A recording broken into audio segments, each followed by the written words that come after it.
I'm Connor Reid, with words to that effect.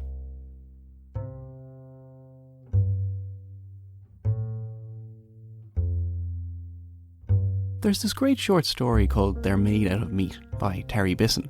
It's about these two aliens who've been charged with cataloguing and contacting all sentient life forms in a particular part of the universe. They've just encountered a new species which, to their confusion, appears to be made entirely out of meat. The first alien is somewhat exasperated, trying to explain this idea to the incredulous second alien. The second alien wants to know who made the machines, who made the radio signals they've just encountered.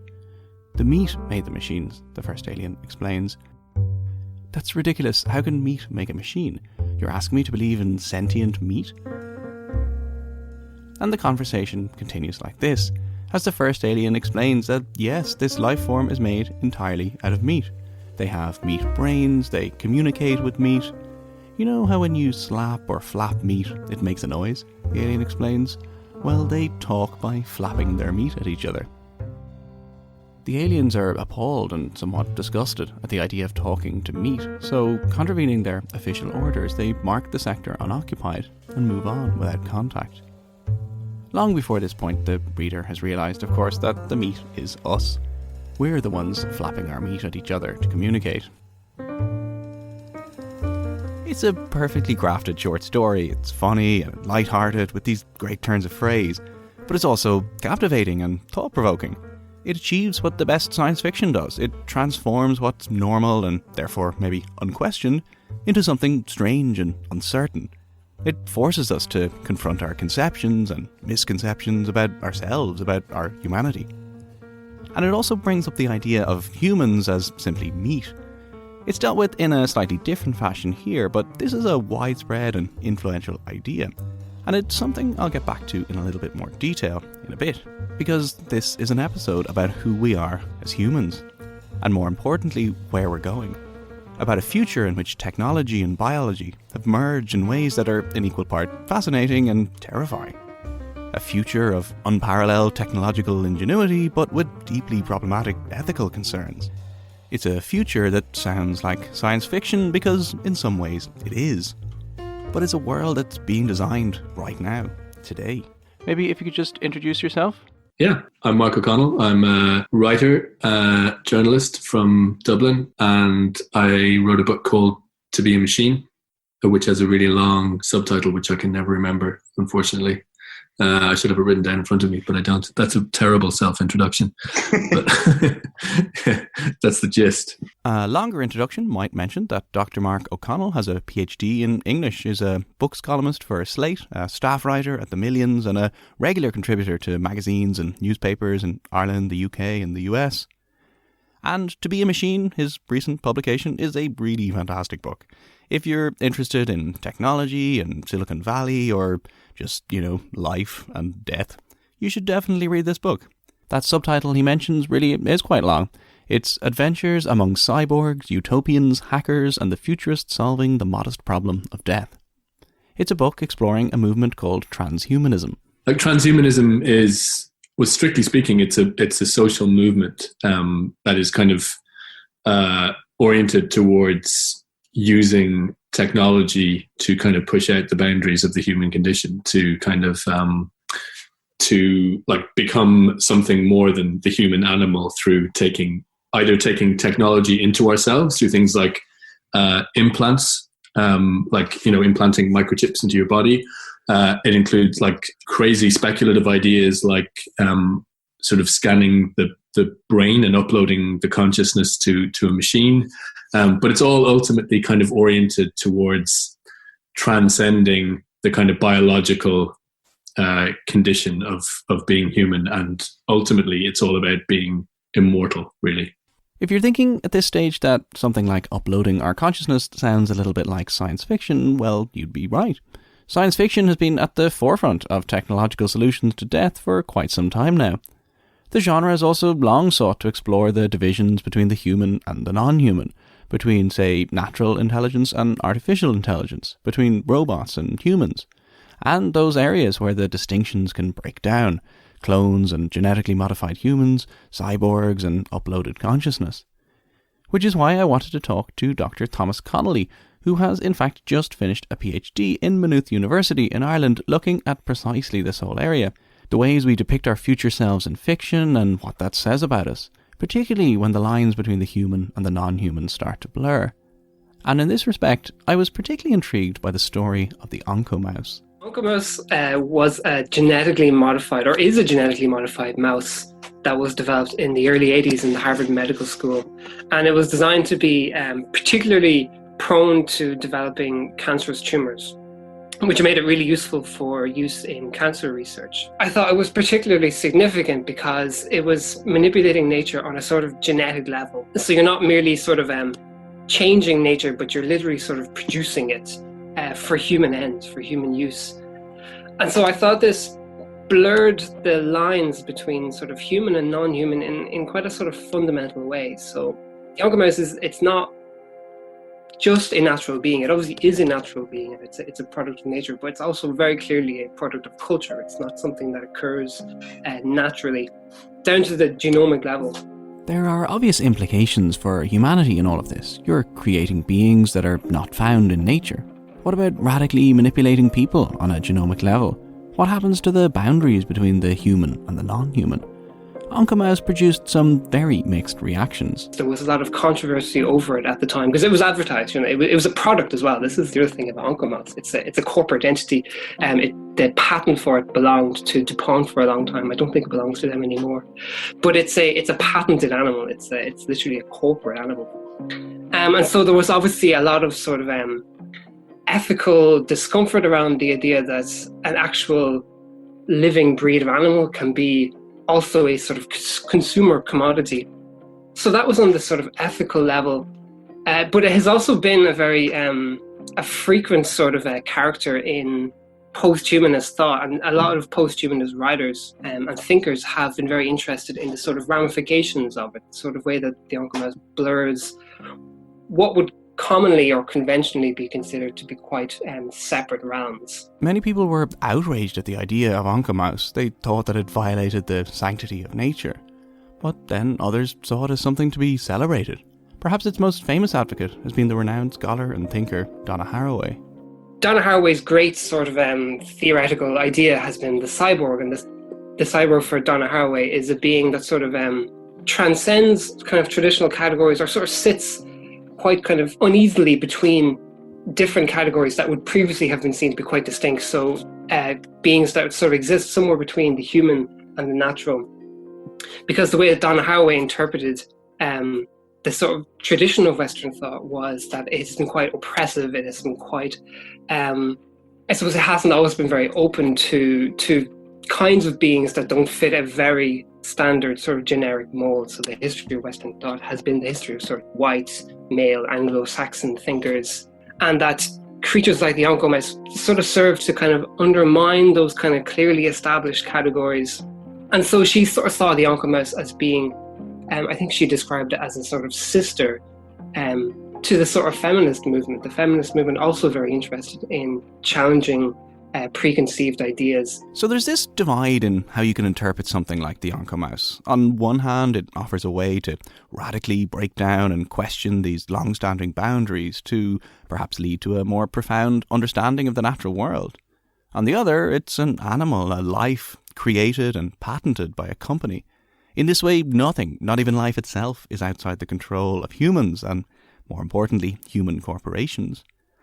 And these are ideas which lurk in the background of the transhumanist movement.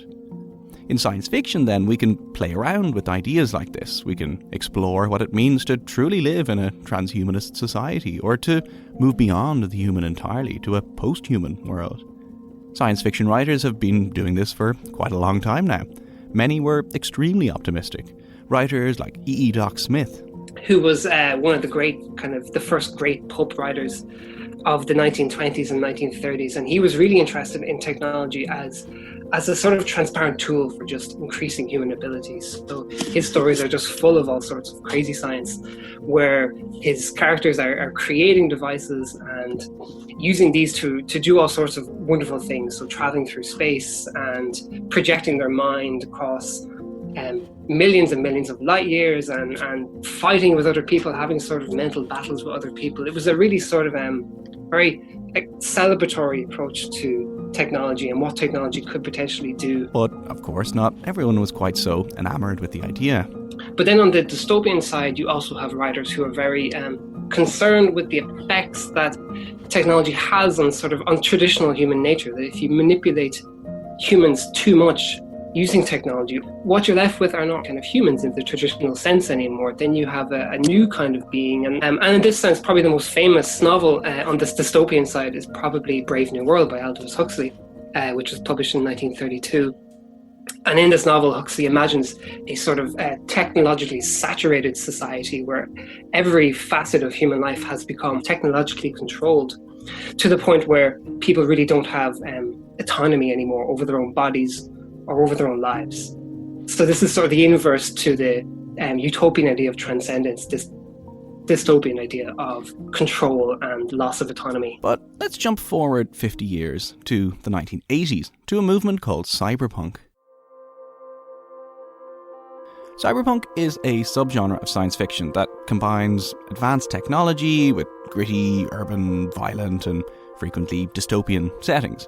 Low life and high tech is how it's sometimes been described. If you can picture the world of Blade Runner, you get a pretty good idea. The cyberpunk novel par excellence is William Gibson's hugely influential Neuromancer. Gibson coined the term cyberspace, and the novel centres on the virtual world of The Matrix. This is the same Matrix which the Wachowskis would later adapt for their film of the same name. The novel dramatises and problematises so many of the ideas around transhumanism. The main character, Case, repeatedly dismisses his body as meat, and we're back to this idea again.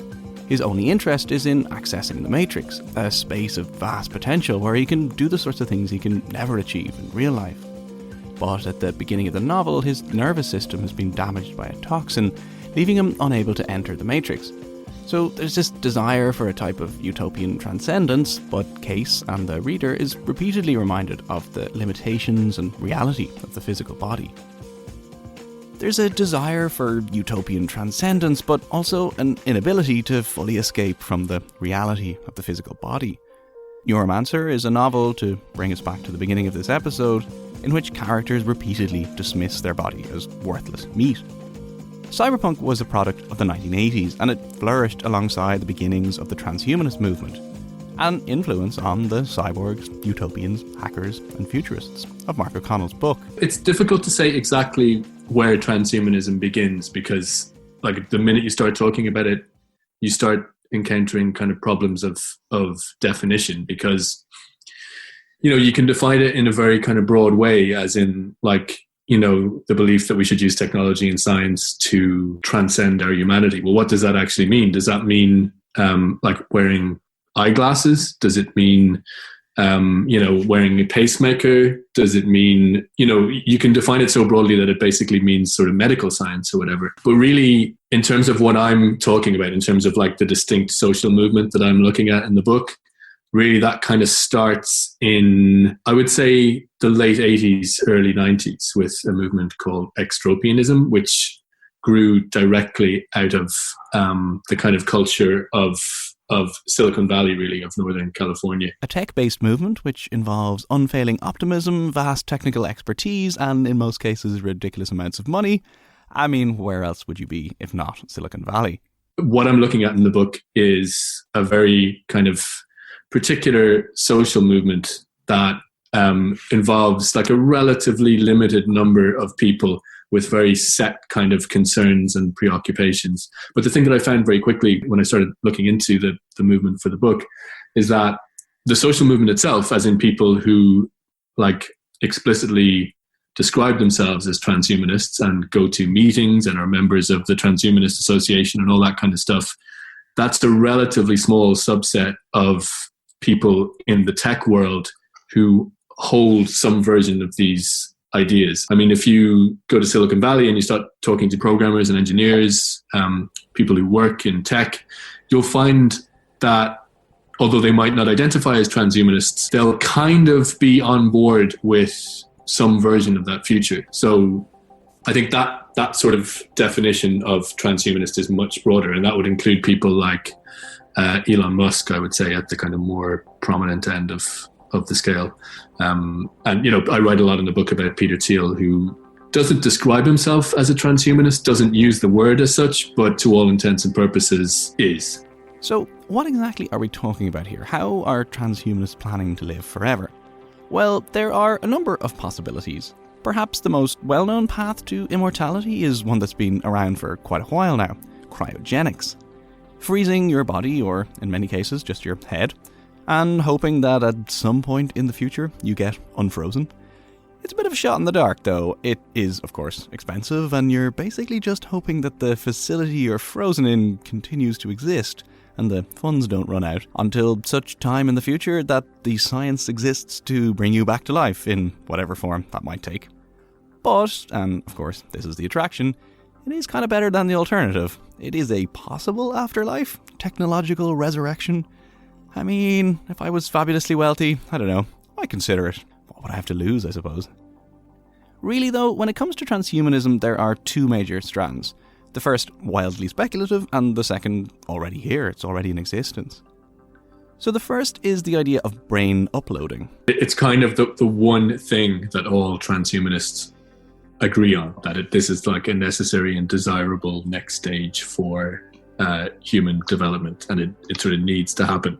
Like, how it happens is like it's completely speculative. Like, the technology is so far away from existing that it kind of only operates within the realm of kind of speculation and discussion.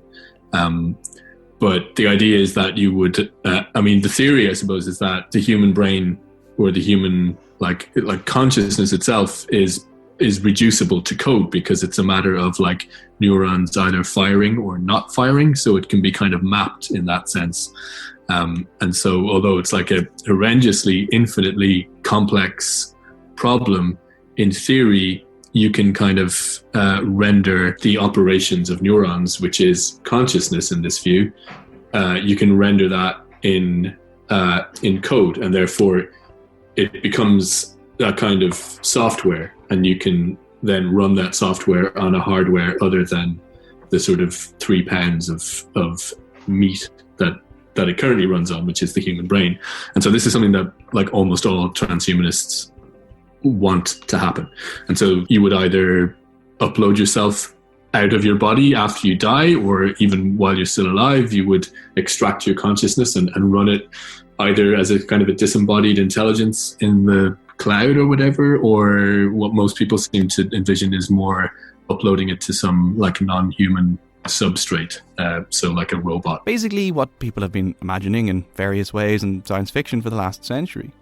Although we are definitely not quite there yet. That's like way, way away from anything that is remotely achievable at present. And, even there are, I think most neuroscientists would insist that it's not even theoretically possible. Like, I talked to a guy called Miguel Nicolelis, who's a very prominent Brazilian neuroscientist whose work in the area of like brain-machine interfaces is really kind of inspiring and important to transhumanists. And he says explicitly that the idea that you could translate human consciousness into computation is completely nonsensical. It's absurd. It's never going to happen. Then there's the other main strand, and I should say that this is research that is often extremely well funded by high-profile Silicon Valley investors and other figures.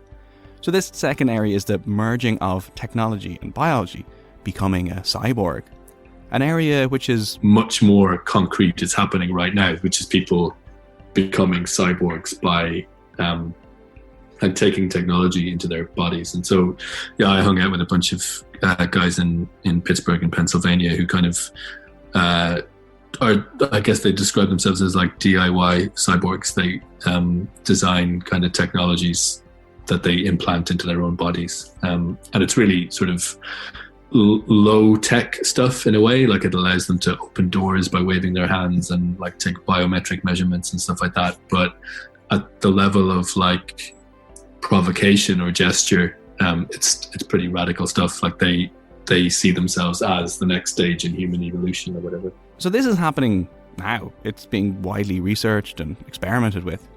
Some of it is biohackers with questionable levels of medical expertise implanting objects into their bodies without anesthesia. Things like a type of magnet you can insert into your fingertips to be able to sense magnetic fields, for whatever reason you may want to do that.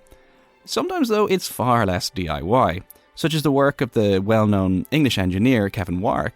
He's had an electrode array implanted into his arm, which is directly connected to his nervous system. So then he can connect that to the internet. So in one experiment, the implant was connected to a robotic arm in England while he was in New York. And then when the robot arm was touched in the UK, he would feel the sensations directly in his arm in the US. His wife has had a similar implant too, so they have experienced a human-to-human sensory connection via the internet, which is pretty insane.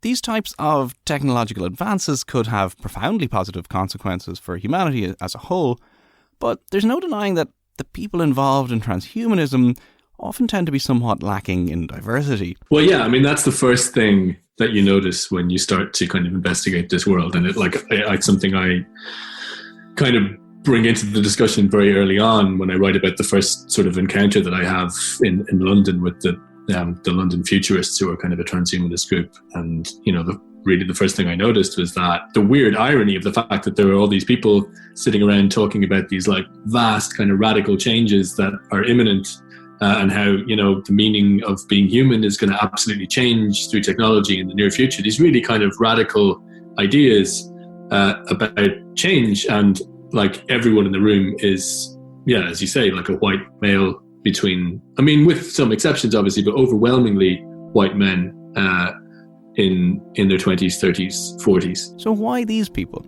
Well, there are a number of reasons, some more obvious than others. In a way you could say it's to do with maybe the demographics of the tech world of Silicon Valley, which is kind of notoriously sort of narrow in terms of its demographic makeup or whatever. Or you could say that possibly there's something about this kind of like radical optimism, version of optimism, that if you're not already in a position of considerable privilege in the world, you're probably not going to consider the fact that you are mortal to be a huge issue. It's kind of like, as I put in the book, it's kind of like the ultimate first world problem. The fact that you're going to die, if you're able to sit around worrying about the fact that you're going to die at 85, it probably, not to be too glib, but it probably means that you're not overly encumbered by other kind of social and economic problems. I didn't encounter that many people, or any people really, who were poor or in other ways drastically underprivileged, who were also concerned about the fact that they weren't going to die. It's kind of a white male preoccupation for whatever reason. And so I don't really go into the sort of socioeconomic questions all that deeply in the book. But I feel like they're kind of hovering there over the whole thing. And then there's the issue of the body itself.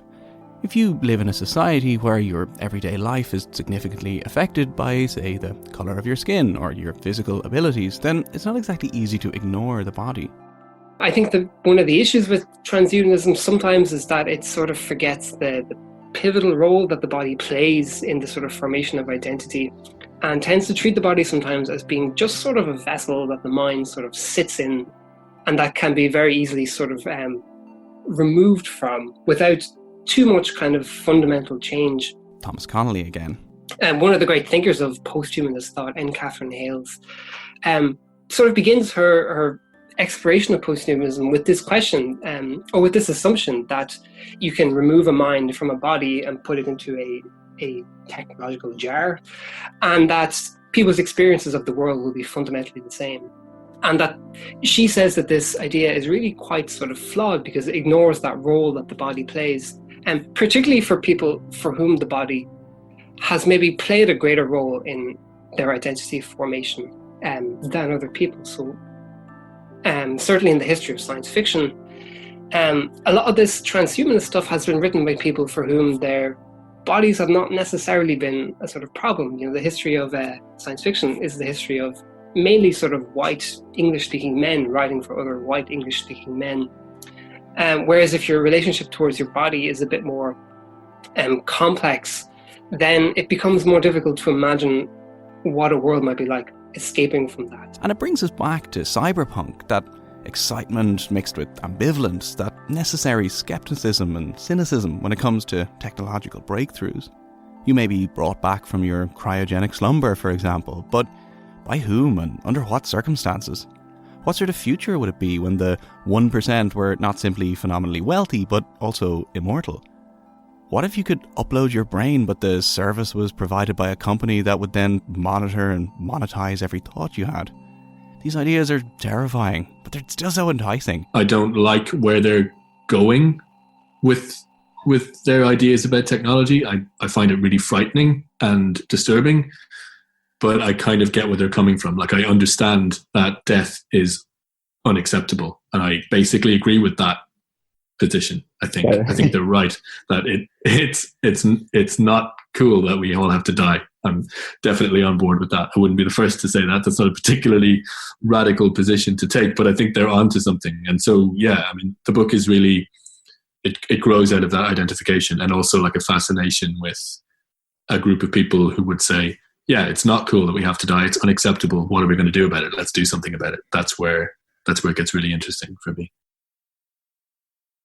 Like, I really wanted to implicate myself as much as possible in this world, which I never really succeeded in doing, actually. But like, my ideal scenario when I was writing the book was to become converted in some way, was to become as implicated as possible in this stuff, and maybe for someone to convince me to become a transhumanist. That was like my ideal outcome. So I wanted to kind of, I was definitely skeptical, and I never succeeded in kind of transcending my own skepticism, but I always kind of wanted to be like skeptical about my skepticism, if that makes sense. So I'm curious, after all the time you spent with transhumanists, did it change anything for you? Well, I'm not a transhumanist, and I never got an implant or anything like that. I mean, I mean, the short answer is no. So from that point of view, the book is an abject failure. Like, I came out of it with more or less my ideas intact, which I didn't really want to. But at the same time, there were long periods where, like, just in terms of like the philosophy of it and the way of thinking of human beings as like mechanisms, and the body and the brain as a meat machine, which is this phrase that keeps coming up in the book. And transhumanists love talking about the body as meat, and the mind as a machine and all this stuff. I dip into it a little bit in the book. The sort of experience of myself as a mechanism became quite sort of like it rattled me.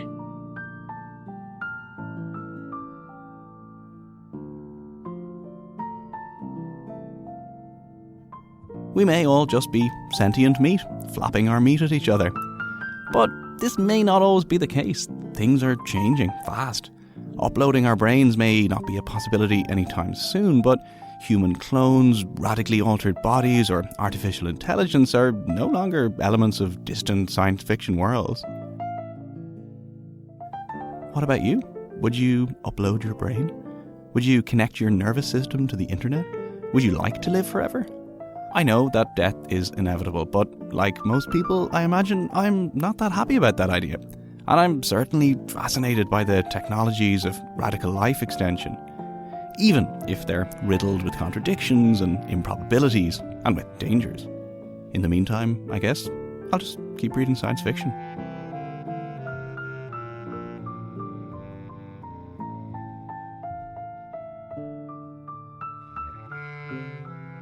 That's it for another week of Words to That Effect. Thank you so much for listening. The next episode is going to continue with the theme of the future. It'll be about utopias, creating a more perfect world, and I'll be looking at this in both fiction and in real life. So keep an ear out, that's in 2 weeks. Special thanks this week to my two guests, Thomas Connolly and Mark O'Connell. There are links to both of their bios and work on the Words to That Effect website, which is wttepodcast.com. You can find out more about To Be a Machine as well. If you've enjoyed this episode, you will really enjoy the book, so I would definitely recommend it. Music this week was by the incredibly talented Francesco Torrisi, an Italian-born, Dublin-based musician who plays multiple instruments in multiple styles. I've put links to all of his work on the website as well. There was also music by the brilliant Paddy Mulcahy, a composer and producer from Limerick City. All the track listings, links to his music and more are on the website, wttepodcast.com, where you'll also find lots more about transhumanism, other episodes, articles and lots more. Finally, if you're looking for another podcast to listen to, I thought I could recommend one I've really been enjoying. It's called What Am Politics, and it's great. It's about politics, but lots more as well, and it's just got that really nice balance between serious information and fun entertainment, which is not always that easy to do. They did a really great recent episode on the Watergate scandal, so I think you'll like it. You can listen on all the usual podcast places, and their website is whatampolitics.com.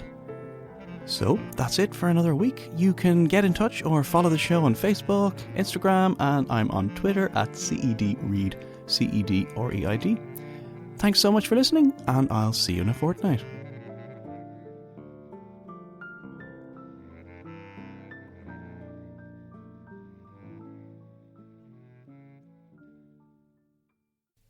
This podcast is part of the Headstuff Podcast Network.